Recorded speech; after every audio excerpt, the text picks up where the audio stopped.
حبیب اجمی کا نام سنا ہوگا آپ نے، بغداد کے رہنے والے مشہور مالدار شخص، پیسہ بہت تھا لیکن معاملہ یہ تھا کہ سود پر پیسہ، سود کا کاروبار، لوگوں کو سود دینا، لوگوں سے سود لینا، یہ کاروبار چلتا تھا۔ مسلمانوں اگر اپنے معاشرے میں سود کی بلا ہے تو فوراً توبہ کر لو۔ میرے آقا صلی اللہ علیہ وسلم کا فرمان عالی شان ہے، جس نے سود کا ایک لقمہ کھایا وہ گناہ اتنا بڑا ہے کہ جیسے کہ کعبے کے سامنے اس نے اپنی ماں سے زنا کیا۔ یہ بہت خطرناک چیز ہے، لوگ اس کو آج ہلکے میں لیتے ہیں۔ پیسہ ڈبل کرنے والا سسٹم مسلمانوں کو بہت جلدی پسند آتا ہے، کوئی بھی آ جائے کمپنی، چیٹ فنڈ کمپنیاں صرف مسلمانوں کے محلے میں ہی کامیاب ہوتی ہیں، باقی جگہ نہیں۔ لاکھ روپے دو اور تم گھر میں نواب صاحب بیٹھے رہو، ہر مہینہ 10-10 ہزار آتا رہے، یہ پتہ ہی نہیں کہ کس طرح سے آتا ہے۔ تمہارے گھر میں آنے والا ایک لقمہ بھی تمہاری تحقیق کے بغیر نہیں آنا چاہیے، تم مسلمان ہو۔ ایک سکہ بھی تمہارے گھر میں بغیر تحقیق کا نہیں آنا چاہیے۔ اگر مشکوک، یعنی جس میں شک ہے، حرام کی بات نہیں کر رہا ہوں، حرام تو بڑی بات ہے، جس مال میں شک ہے اس مشکوک مال کا بھی ایک لقمہ کھا لیا تو اولاد بگڑ جاتی ہے۔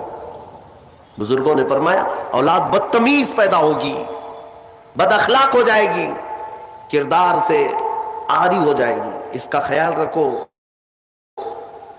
تو میں عرض یہ کر رہا تھا کہ حبیب اعجمی سود کا کاروبار کرتے رہے۔ ایک دن ایسا ہوا کہ اپنی بیوی سے گوشت لا کر دیا اور کہا کہ پکاؤ۔ بیوی نے کہا لکڑیاں نہیں ہیں، کہا کہ میں فلاں کے اوپر میرا سود آتا ہے، سود میں وہ لکڑیاں لے آؤں گا، سود میں لکڑیاں بھی، گھر کا آٹا بھی سود میں لا کر کے دیے۔ بیوی نیک تھی، سمجھاتی رہی، اس دن دعا کرتی ہے مولا میرے شوہر، میرے سرتاج، میرے رفیق حیات کو ہدایت دے دے۔ جب چولہے پر یہ ہانڈی رکھی گئی، کھانا پک گیا، یعنی سالن پکا تو اس نے اتارا، حبیب اجمی دسترخوان پر تھے، ہانڈی کھولی گئی تو اس میں پکتا ہوا خون تھا، خون کے علاوہ کچھ نہیں۔ حبیب اعجمی نے پوچھا یہ کیا ہے؟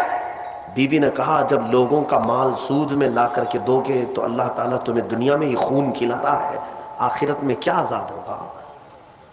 بات اثر کر گئی، بات اثر کر گئی دل پر، اور ڈر بھی گئے کہ اپنی آنکھوں سے دیکھا کہ پکتا ہوا گوشت خون بن چکا ہے۔ فوراً پورے جسم میں کپ کپی طاری ہو گئی، توبہ کیا، کھڑے ہو گئے، گھر سے باہر نکلے تو راستے سے جا رہے تھے، بچے جو کھیل رہے تھے، ایک بچے نے پکار کر کہا اے بچے ہٹو، یہ سود خور آ رہا ہے، اس کی چھاؤں کہیں ہم پر پڑ گئی تو ہم برے ہو جائیں گے۔ بچوں میں بھی یہ بات آ گئی تھی۔ حبیب اجمی کو آج دل پر بات لگی، میرا رب کسی کے لیے ہدایت دیتا ہے تو کچھ ذریعے بنا دیتا ہے۔ حبیب اجمی اب رونے لگ گئے کہ میں اس قدر خستہ ہوں، اس قدر بدنام ہوں کہ بچے میری چھاؤں سے بھاگ رہے ہیں۔ اب سوچا کہ اب میں سود نہیں لوں گا اور نہ ہی اس کاروبار میں، سب کو چھوڑ دیا۔ لیکن اب مسئلہ یہ تھا کہ بچپن شروع سے کوئی کام کرنے کی عادت نہیں تھی، پیسہ دینا ہے مارکیٹ میں گھما کر کے بڑا کر کے لانا ہے، کام کرنے کی عادت نہیں تھی، فن نہیں تھا، ہنر معلوم نہیں تھا، اب کمائیں تو کیسے کمائیں۔ سوچا کہ اب اس چیز کو چھوڑ دیا ہوں، تو بیوی سے آ کر کے کہا میری رفیق حیات میں نے توبہ کر لیا ہے، میں نے توبہ کر لیا، آج کے بعد سے یہ سود کی طرف میں ہاتھ بھی نہیں بڑھاؤں گا۔ بیوی سجدہ شکر ادا کرتی اور کہتی ہے میرے رفیق، اے میرے زندگی کے ساتھی، اب فکر مت کرنا، میں تم سے کسی چیز کا مطالبہ نہیں کروں گی، آدھی روٹی بھی لاؤ میں صبر کروں گی، آدھی روٹی بھی آئی تو میں صبر کروں گی، اس لیے کہ آپ حلال رزق کی طرف جا رہے ہیں۔ کاش ہماری عورتیں ایسی ہوں جو اپنے شوہر کو سیدھے راستے پر لانے کا سبب بن سکے، ورنہ بہت ساری عورتوں کے مطالبات کی وجہ سے مرد حرام کاریوں میں پڑ گئے۔ تنخواہ تھوڑی سی ہے، عورت کے مطالبے زیادہ ہیں، اس کے مطالبے پورے کر نہیں پا رہا ہے تو حرام کاریوں میں مصروف۔ بہت سارے مردوں کے بگڑنے کی وجہ ان کی عورتیں بنی ہیں، اور جب پورا نہیں کر پاتے اور پیسہ بھی نہیں مل پاتا تو پھر نشے کی عادت لگ جاتی ہے، ٹینشن سے مکتی چاہیے، جو روز عورت مجھے گھر پہ جاتی پریشان کرتی ہے۔ میرے عزیزوں، وہ حبیب اجمی کی خاتون نے ان کو دلاسا دیا کہ جاؤ آپ نوکری کرو، نوکری کہاں کرتے, اب تک کرنے کی عادت نہیں تھی, عمر ہو گئی تھی. سیدھے گئے ایک دیہات, چھوٹا گاؤں تھا, اس گاؤں کی ایک مسجد تھی, مسجد کے اندر جا کر بیٹھ گئے. دن بھر بیٹھے رہے, نمازیں پوری پڑھ لی, عشاء کا وقت ہو گیا, نماز پڑھ کر کے اللہ کی بارگاہ میں رونے لگے, مولا کام کا آدمی نہیں ہو, اب تک کیا نہیں, اب میں اپنے گھر کیسے چلاؤں, تو میرے لیے کوئی انتظام فرما. رات کے وقت آئے, بیوی نے پوچھا کوئی نوکری ملی؟ کہاں مل گئی ہے, نوکری مل گئی ہے, بہت ہی اچھی جگہ پر ایک بادشاہ ہے, اس کے ہاں خدمت پر میں لگ گئے. کہا بہت اچھی بات ہے. دوسرے دن پھر گئے, اسی مسجد میں بیٹھے رہے. رات کو آئے, بیوی نے پوچھا کچھ اجرت ملی آج؟ جس بادشاہ کے ہاں کام کر رہے ہو تمہاری نوکری پر کچھ تنخواہ ملی؟ کہا نہیں, بادشاہ نے کہا ہے کل دے دوں گا. اپنی بیوی کو ٹال رہے تھے, اپنی بیوی کو ٹالنے کے لیے بول دیا ایسی کہ نوکری کر رہا ہوں. کہا کہ کل دینے کا وعدہ کیا ہے. پھر تیسرا دن آیا, تیسرے دن بھی وہ اسی مسجد میں رات گزار کر آئے. بیوی نے پھر پوچھا کچھ اجرت ملی؟ کہا نہیں آج بھی نہیں دیا. بادشاہ نے کہا کل دے دوں گا. چوتھا دن آیا, چوتھا دن بھی مسجد میں گزار کر آئے. حالانکہ بیوی نے صبر کا دامن ایسا پکڑی رہی اور کہنے لگی مجھے کوئی جلد بازی نہیں ہے, جب آئے گا تب کھائیں گے. 4 دن ہو گئے. آج پھر رات کو بیوی نے پوچھا کچھ تنخواہ ملی؟ گھر کیسے چلے گا, 4 دن سے چولہا نہیں جلا گھر پہ. کہا آج بھی بادشاہ نے نہیں دیا. کہا کل دوں گا. روز کل, روز کل. 5 دن گزر گئے. اس کے بعد وہ 5ویں دن ایسی ان کی کیفیت تھی کہ اب رات جب بہت زیادہ ہو گئی تو گھر کی طرف پلٹ رہے تھے, پاؤں بوجھل ہو گئے. پھر بیوی پوچھے گی آج تنخواہ ملی؟ روز جھوٹ بول رہا ہوں, روز جھوٹ بول رہا ہوں, مجھے کون تنخواہ دے گا؟ آج کیا بولوں اپنی بیوی کو, اپنی شریک حیات کو. جب وہ واپس پلٹے تو آج رات کو اپنے گھر کے باہر ہی دیکھتے ہیں گھر میں خوب اجالا ہے, گھر میں روشنی ہے. گھر کی طرف آگے بڑھتے بڑھتے آئے, میری بیوی سوئی نہیں, انتظار میں ہوگی, پوچھے گی کیا اجرت ملی, تنخواہ ملی. لیکن جیسے ہی گھر کے اندر گئے, بڑا سا دسترخوان بچھا ہے, ہر قسم کے کھانے لگے ہوئے, کھانے لگے ہوئے ہیں. حیرت میں آ گئے, 5 دن کے کمانے کا کوئی ذریعہ نہیں, میری بیوی کے پاس بھی اتنا مال نہیں, یہ کہاں سے آیا دسترخوان؟ بیوی کو جلال میں پوچھنے لگے یہ دسترخوان کہاں سے آیا, یہ کھانا کیسے آیا؟ بیوی کہتی ہے کیا مذاق کرتے ہیں آپ, کیا مذاق کرتے ہیں آپ؟ آپ جس بادشاہ کے ہاں کام کرتے ہیں وہاں کا ایک سپاہی آیا تھا, وہی دسترخوان لے کر آیا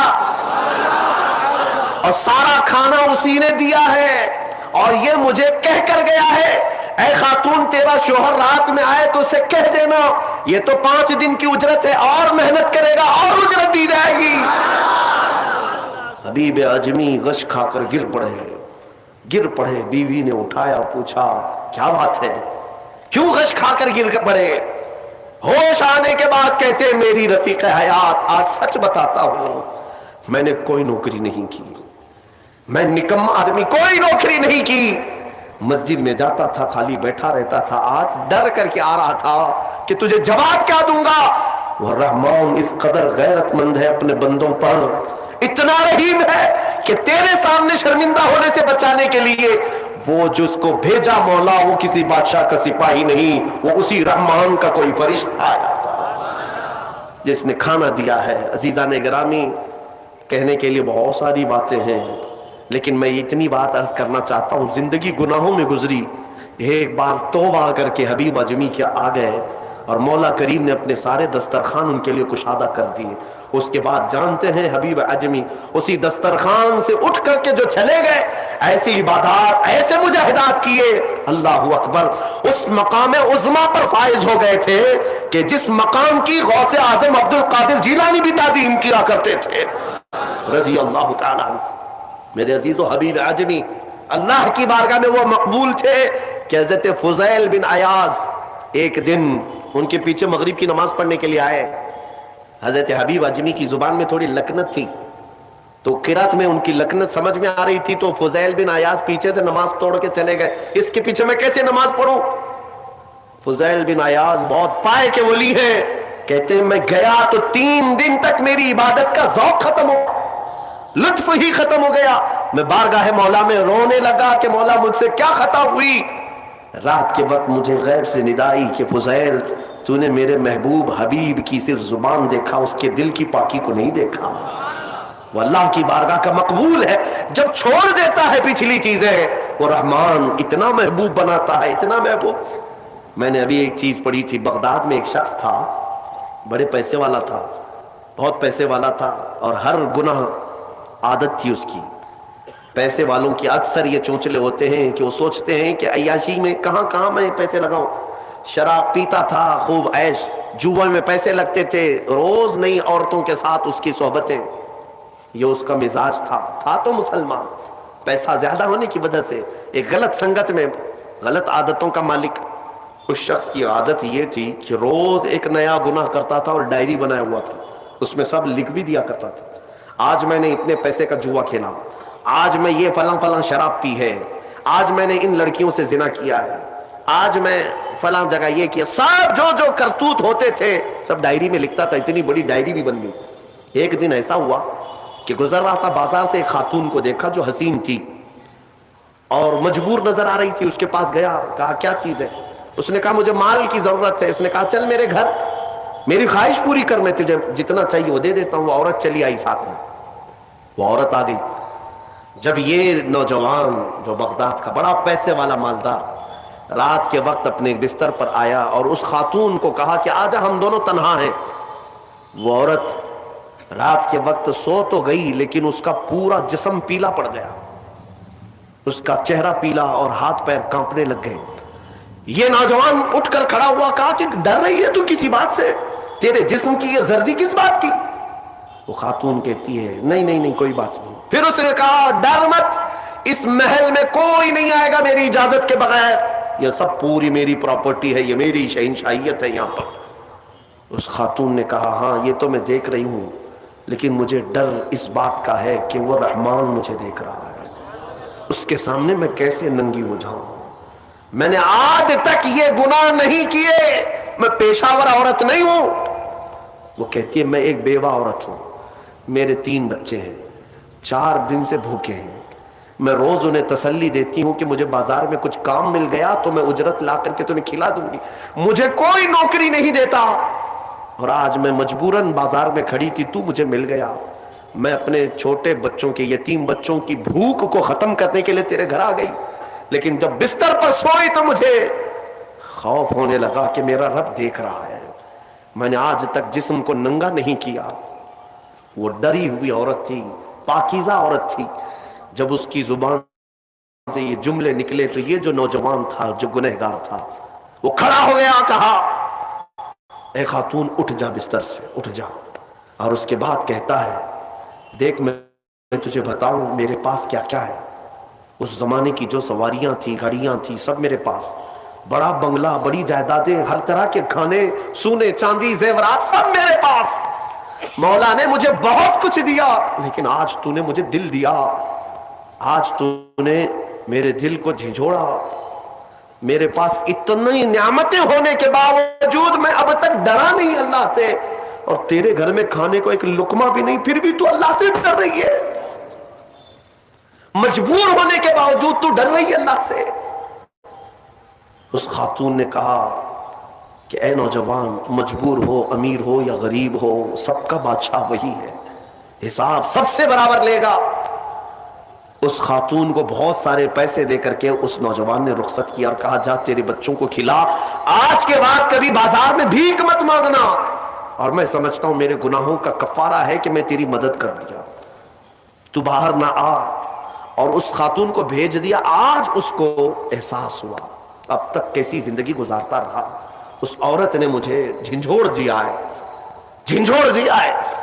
رات کو مصلی بچھایا اور اللہ کی بارگاہ میں کھڑے ہو کر کہنے لگا مولا بہت گناہ کر چکا ہوں, بہت گناہ کر چکا ہوں, پورا جسم داغدار ہے, کیا مجھ جیسا آدمی بخشے جانے کے قابل ہے؟ کیا مجھ جیسا آدمی معاف کیے جانے کے قابل ہے؟ رویا جا رہا تھا, اور اس کے بعد وہ سر اٹھا کر کہتا ہے اے رب میں نے اتنے گناہ کیے کہ لکھتے لکھتے میری ڈائری بھر گئی ہے, بک بھر گئی ہے. پھر تیرے پاس جو فرشتے ہیں نامہ اعمال لکھنے والے, انہوں نے کتنے اور اس کے بعد ہاتھ جوڑ کر کہتا ہے رحمان اب تیرے دربار میں اتنی بات عرض کرتا ہوں، اگر میں بخشے جانے کے قابل ہوں تو مجھے معاف کر، یا تو پھر آسمان سے آگ بھیج کر کے مجھے ہلاک کر دے، مجھے ختم کر دے مولا، میں بہت داغدار ہوں، بہت داغ دھبے لگا دیے۔ وہ روتے روتے روتے تھک گیا اور اس کے بعد اٹھتا ہے، توجہ، گھر کے اندر جا کر آج سچی توبہ کیا تھا، ڈائری وہ پھاڑنے کے لیے گیا جس میں روز گناہ لکھتا تھا، جو پچھلے سارے تھے ریکارڈ، کہتا ہے پھاڑ کر کے ختم کر دوں گا، آج کے بعد نشان بھی نہیں رکھنا ہے۔ جب وہ اپنے کمرے میں آیا، اس ڈائری کو اٹھایا جو برسوں سے لکھ رہا تھا، وہ حیرت سے ڈوب گیا اس بات پر کہ جب وہ ڈائری اٹھایا تو دیکھتا ہے پورے اوراق سفید ہے، لکھا کچھ نہیں، ایک حرف بھی لکھا ہوا نہیں ہے۔ ورق پلٹتا گیا پلٹتا گیا پلٹتا گیا، کچھ نہیں ہے۔ وہ ادھر ادھر دیکھنے لگا، اس میری ڈائری سے مٹایا کس نے، میرے سارے ریکارڈ کس نے مٹایا؟ اس کے جسم پر کپ کپی تاری تھی، راشا تاری تھا، رات کا وقت تھا، غیب سے ندائی، اے بندے جب کوئی پوری دنیا کو میرے لیے ترک کرتا ہے تو میں اس کے گناہوں کو بھی مٹا دیا کرتا ہوں۔ جب زندگی میں لکھی ہوئی ڈائریاں مٹ جاتی ہیں تو میرے مولا کو یہ اعمال نامے سے مٹانے میں دیر نہیں لگے گی۔ یمحو اللہ ما یشاء، اللہ جس سے چاہتا ہے وہ ساری چیزیں مٹا دیتا ہے۔